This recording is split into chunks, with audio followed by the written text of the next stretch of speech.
The new Trustees Act comes into effect from the 1st of January 2021. One of the biggest parts of the Act that have got a lot of people concerned about is the disclosure to beneficiaries.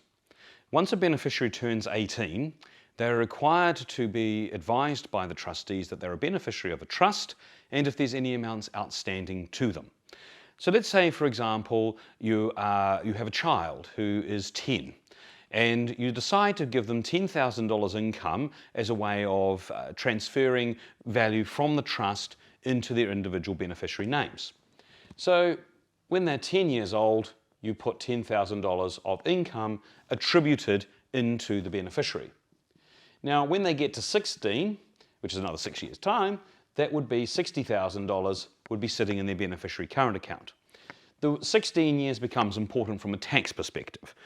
From 16 onwards, the trustee can pay the tax at the beneficiary marginal rate. When they're younger than 16, it's at the tax rate of the trust, which is 33%. Now let's say that we continue this on, and then in 18, when they reach the sui juris, i.e. the age of entitlement, then they've got $80,000 sitting in their beneficiary current account. This is where people are getting concerned. As trustees, you would now need to write to the child and advising them upon their 18th birthday they are a beneficiary of mum and dad's trust and they are currently owed the amount of $80,000. Now, what could happen is the child gets rather excited by this prospect and makes an immediate demand from the trustees for the $80,000.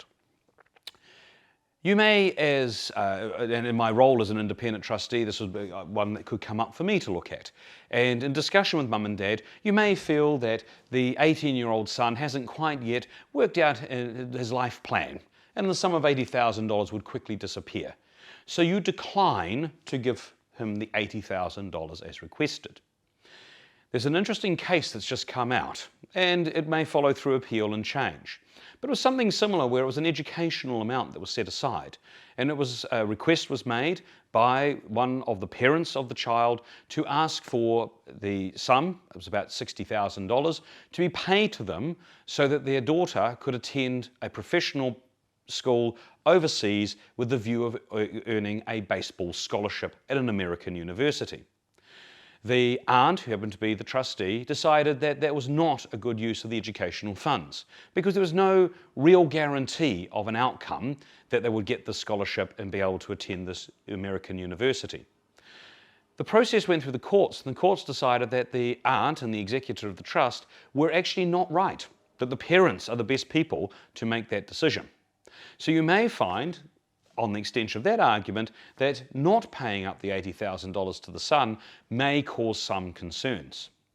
So the difference is, instead of being afraid of this conversation and not actually going through the process, is engage early. Have conversations with your children and potentially your grandchildren about what a trust does and what the trust is set up to do and to achieve. Recently at a barbecue, I was having a conversation with friends of mine, and I happened to be their trustee. That weekend, their son had turned 13. They engaged and had an active conversation with him about what a trust was, why it was set up, and what being a beneficiary of that trust meant. It was quite refreshing where a family was open and having a conversation around what beneficiaries are about, what they intend to do, and what the trust itself is set up to do and to achieve. So often these engagements means that at 18, with an $80,000 debt owed to them, it's not a sense of entitlement that the beneficiary gets. Rather, they actually understand what it's been set up to do and to achieve, and what those funds can be used to achieve the aim and the goal for the trust. So the outcome of this one is, don't be afraid to engage in conversations and remove the veil of secrecy around the trusts.